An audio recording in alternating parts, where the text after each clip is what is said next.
Bible और मसीह वाला जो दैनिक जीवन है उसके बारे में हम बात कर रहे हैं। और इस टॉपिक में आगे बढ़ते हुए और एक बात हम करेंगे, चीज़ों का प्रेम या परमेश्वर का प्रेम। हमारी ज़िंदगी के द्वारा, हमारे फैसलों के द्वारा, हम हमेशा या विचारों के द्वारा ये दिखाते हैं कि हम परमेश्वर से प्रेम करते हैं या फिर चीज़ों से या जग से प्रेम करते हैं। तो मत्ती की किताब का 6वां अध्याय का 21वां वचन ये कहता है, जहाँ तेरा धन है वहाँ तेरा मन है। जहाँ तेरा धन वहाँ तेरा मन।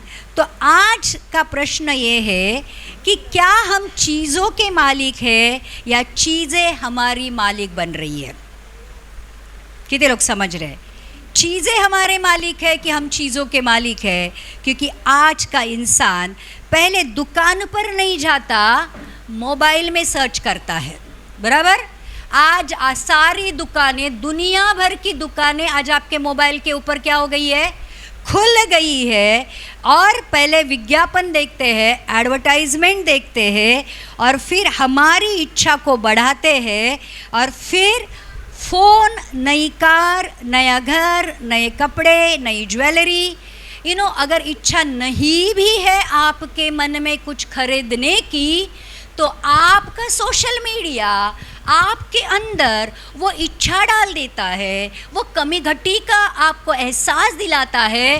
देख, ये ज्वेलरी तेरे पास नहीं है, ये कपड़े तेरे पास नहीं है, ये फर्नीचर तेरे पास नहीं है, ऐसा घर तेरे पास नहीं है, ऐसा मोबाइल तेरे पास नहीं है। और फिर ये जो एडवर्टाइजमेंट इस तरीके से बनाए गए हैं आजकल के लोगों ने कि आपको ऐसा लगता है अगर ये चीज़ मेरी ज़िंदगी में नहीं रहेगी तो मेरी ज़िंदगी अधूरी है, मेरी ज़िंदगी किसी काम की नहीं है। और फिर प्रियो, आज इंसान चीज़ें खरीदते खरीदते अपना सुकून बेच रहा है।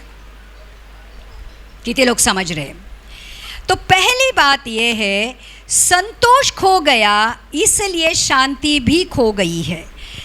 इब्रानी की किताब का 13वां अध्याय का 5वां वचन कहता है, धन के लोभ से रहित रहो, जो तुम्हारे पास है उसी में संतुष्ट रहो।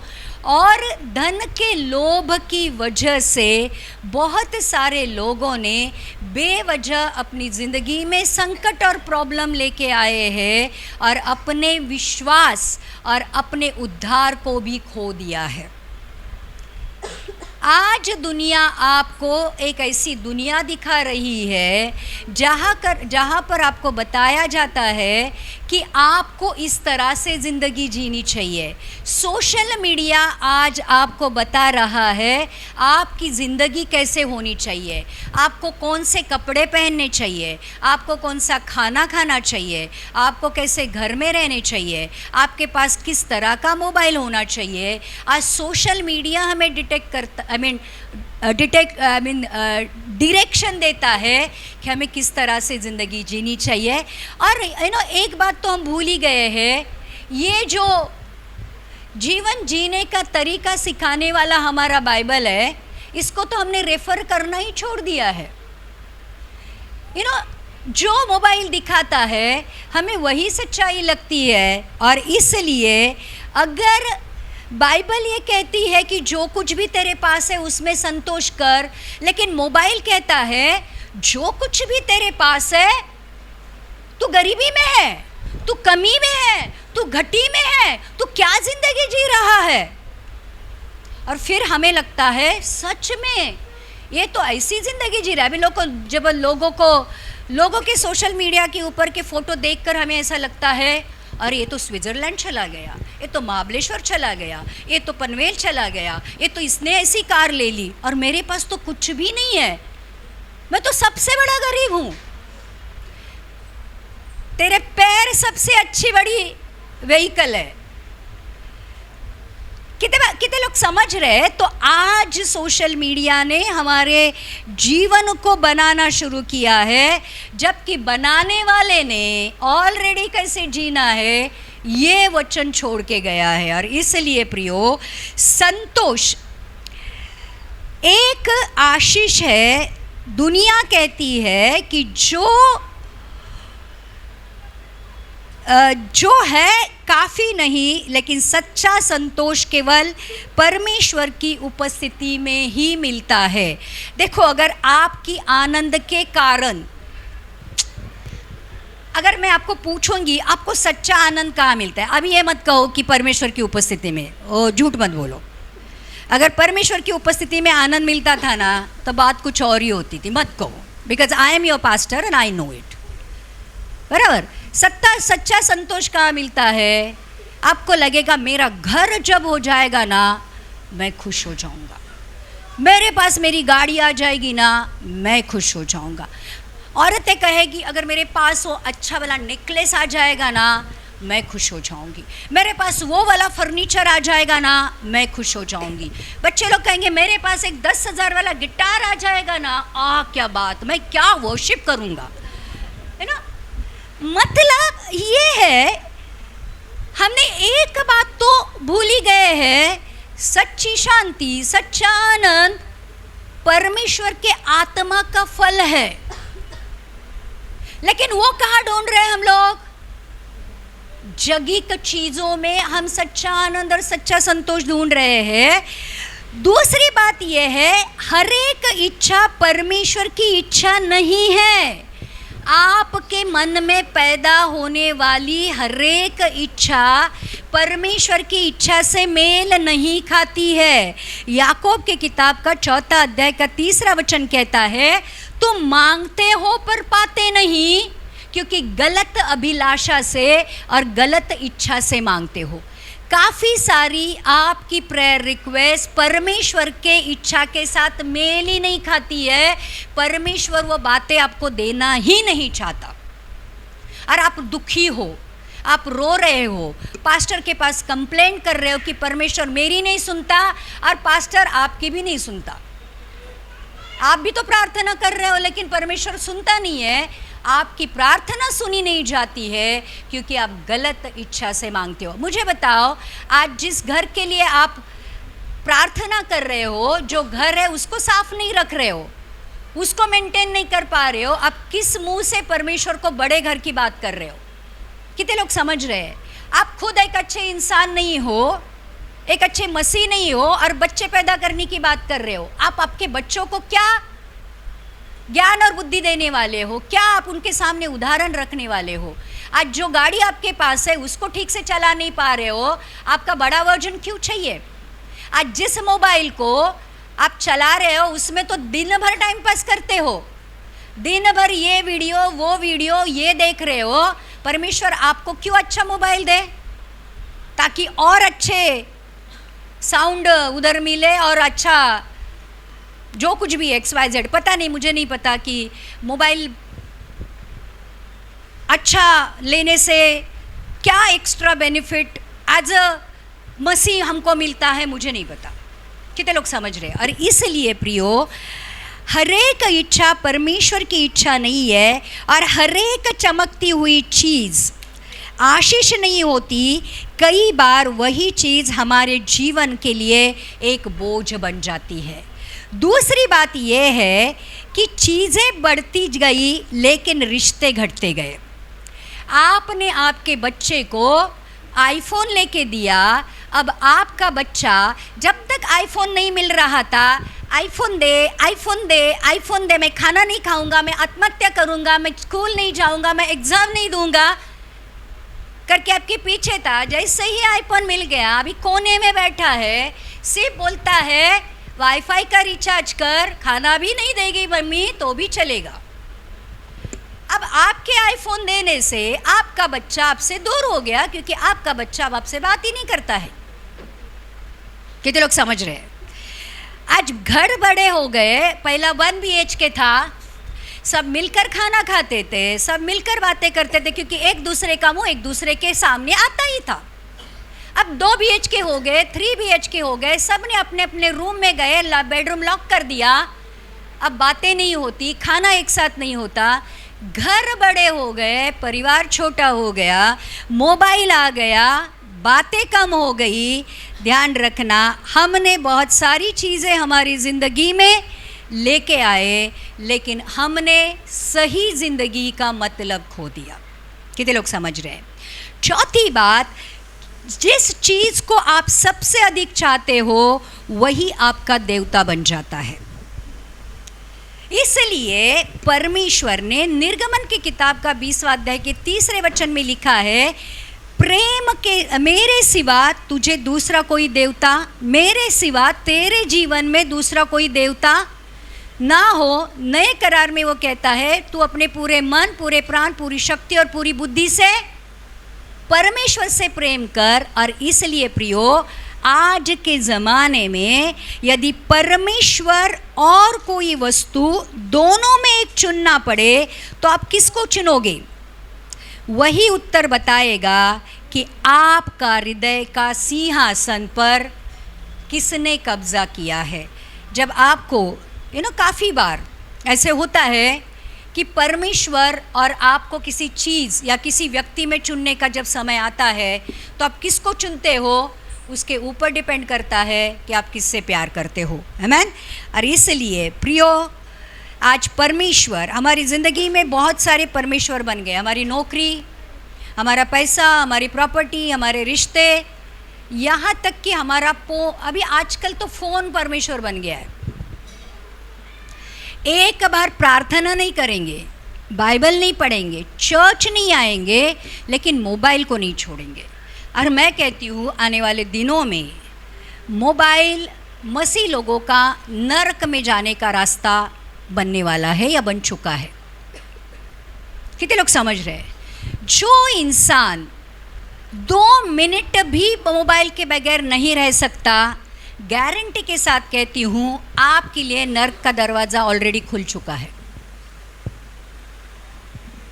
लिखे लो, परमेश्वर के बगैर पूरा महीना गुजर जाता है, लेकिन मोबाइल के बगैर अगर आपका एक 5 मिनट नहीं गुजरता तो फिर समझ लेना आपके जीवन का परमेश्वर कौन है।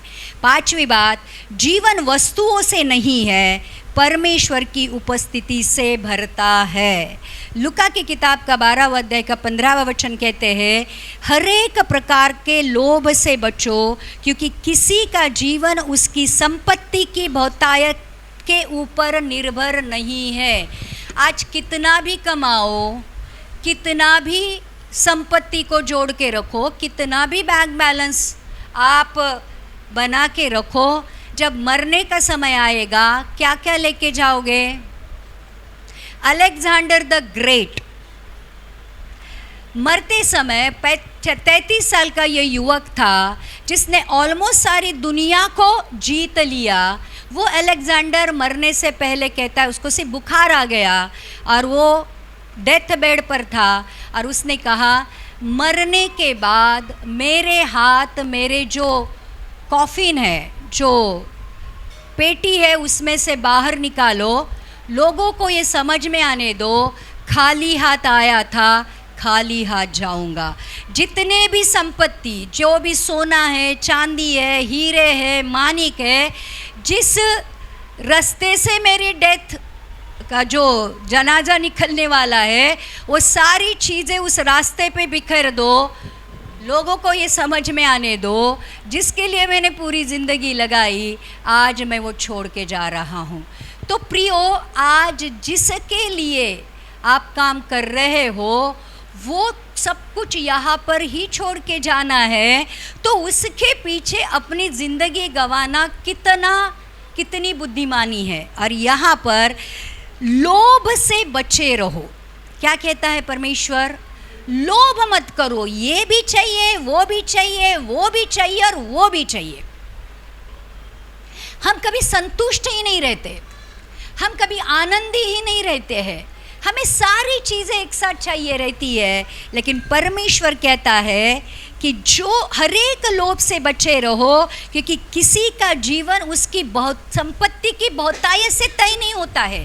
आज लोगों के सामने हमारा स्टेटस बढ़ेगा, लोगों के सामने हमारा गर्व का कारण बढ़ेगा, लेकिन परमेश्वर के सामने हमको खड़ा रहने के लिए भी जगह नहीं मिलेगी। और इसलिए प्रियो, मोबाइल, कार या घर, पुराने हो जाएंगे, लेकिन परमेश्वर पूछेगा तुम्हारा हृदय किसके पास था? मोबाइल में था, उस रिश्ते में था, उस घर में था, उस कार में था, कहाँ था? जहाँ आपका मन है वही आपका धन है। तो आप खुद को पूछो आज यहाँ पर बैठकर, आपका मन अभी यहाँ पर है या नहीं है? कि पूरी दुनिया का सफ़र करके आ गया है, या घर पे है, खाना क्या बनाना है, बच्चे आए होंगे, या जो कुछ भी XYZ। अभी आपको ही पता कि आपके मन में इस समय क्या चल रहा है, क्योंकि आपके मन में आज इस समय जो चल रहा है वही आपका परमेश्वर है और वहीं पे आपका धन है। और इसलिए प्रियो, आज परमेश्वर कहता है कि परमेश्वर चाहता है कि आप वस्तुओं के स्वामी रहे, उनके दास मत बनो। आप चीज़ों के ऊपर राज करो, चीज़ें आपका प्रभु मत बनने दो। जब आदम को बनाया तो अदन वाटिका के ऊपर क्या कर दिया? अधिकार दिया, फलो फूलो पृथ्वी पर भर जाओ, सारे जीव जंतुओं के ऊपर अधिकार रखो और उनको अपने वश में कर लो। अब उल्टा हो गया है, आज दुनिया हमारे ऊपर अधिकार कर रही है और हम चीज़ों के वश में हो गए हैं, जबकि परमेश्वर ने सारी चीज़ों के ऊपर हमें अधिकार दिया है। तो चीज़ों को या लोगों को आपका स्वामी मत बनने दो। आपका स्वामी एक ही है और जो आपका अच्छी तरीके से ख्याल रखना जानता है। और इसलिए यदि आपका मन हर समय कहता है ये भी चाहिए, वो भी चाहिए और वो भी चाहिए, तो आपके मन को कहो तुझे कुछ नहीं मिलेगा, परमेश्वर को चाह, क्योंकि परमेश्वर मिलेगा तो सब कुछ मिलेगा। सारी सृष्टि का निर्माण करने वाला परमेश्वर अगर आपके साथ में रहेगा तो और किसी बात की आपके जीवन में प्यास या भूख रहनी चाहिए। कितने लोग समझ रहे हैं? आज प्रॉब्लम ये हो गई है, परमेश्वर भी हमको इसके लिए चाहिए कि पैसा दे, प्रॉपर्टी दे, नाम दे, ज़मीन दे, जायदाद दे, ये दे, वो दे। परमेश्वर को भी हमने काम पे लगाया है, हाँ या ना? अभी परमेश्वर के लिए परमेश्वर चाहिए, ऐसा हुआ है क्या कि तू परमेश्वर है करके मुझे चाहिए? परमेश्वर भी इसलिए चाहिए कि कुछ ना कुछ उससे चाहिए, क्योंकि बिना मतलब मनुष्य कुछ नहीं करता है। आमीन। तो जिसने परमेश्वर को पा लिया, उसने अपने ज़िंदगी में सब कुछ पा लिया। आमीन। तो सबसे धनी वो है जो कह सकता है प्रभु तू मेरी ज़िंदगी में है तो मैंने सब कुछ पा लिया, मेरे पास सब कुछ है। तो आज मुझे बताओ कि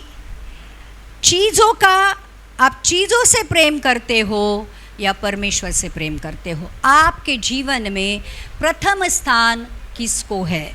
और आप परमेश्वर से भी मांगते हो तो क्या ये मांगते हो कि प्रभु मुझे तेरे साथ रहना है, प्रभु अनंत काल का जीवन मुझे तेरे साथ बिताना है, प्रभु जब तू आएगा तो तेरे लिए मुझे तैयार होना है, तू सब कुछ ले ले। उस लाजर की तरह अगर मेरे पास कुछ भी नहीं रहेगा, ऑन टॉप ऑफ दैट मैं बीमार भी रहूँगा, मैं कंगाल भी रहूँगा, मैं दीन भी हो जाऊँगा, मुझे कोई फ़र्क नहीं पड़ता, लेकिन अगर तू मेरी ज़िंदगी में है तो मेरे पास सब कुछ है। कितने लोग समझ रहे हैं? जिस दिन आपके जीवन में ये रियलिटी आएगी या इस बात की आपको समझ आएगी, उसी दिन आपका उद्धार हुआ है। अदरवाइज बहाने तो बहुत रहते हैं हमको परमेश्वर को छोड़ने के लिए, या परमेश्वर के पास न आने के बहुत सारे बहाने रहते हैं हमारे पास। ये हो गया, वो हो गया, ये आ गया, ये आ गया। आप उसको नकार रहे हो जिसकी वजह से आप हो। कितने लोग समझ रहे हैं? अगर परमेश्वर को परमेश्वर का स्थान नहीं दोगे तो किसके साथ बैर कर रहे हो ये भी एक बार समझ लेना। और आज आशीष नहीं है, आज शांति नहीं है, आज जीवन में कहीं पे भी स्थिरता नहीं है। क्यों? क्योंकि आपके जीवन में परमेश्वर है ही नहीं। इसलिए सोचो प्रियो, चीजों को प्रेम कर रहे हो या फिर परमेश्वर को प्रेम कर रहे हैं। आइए हम प्रार्थना करते हैं। प्रभु धन्यवाद करते हैं इस वचन के लिए। आज तूने हमारी आत्मिक आंखों को खोला है। हाँ प्रभु, हमने काफ़ी बार तुझे नकारा, किसी वस्तु के लिए, किसी व्यक्ति के लिए, किसी काम के लिए, लेकिन आज हम जान गए हैं परमेश्वर कि एक दिन हमें तेरे सामने खड़ा रहना है और हमें उत्तर देना है कि हमारा धन कहाँ था, हमारा मन कहाँ था। तो प्रभु, आज अगर इस वचन के द्वारा लोगों तक तेरी बात पहुंची है तो हम तेरा धन्यवाद करते हैं। प्रभु, किसी को दुखाने के लिए तूने ये वचन नहीं दिया है, परंतु अपने आप में आने के लिए, पश्चाताप करके प्रभु तेरे पास आने के लिए वचन आज आपने बताया है। और आज लोगों के पास ये पहुँचे और वो अपने सच्चे परमेश्वर के पास मन फिरा कर आए और प्रभु तुझसे जुड़े रहे, तुझ में बने रहे, यीशु के नाम से आमीन आमीन।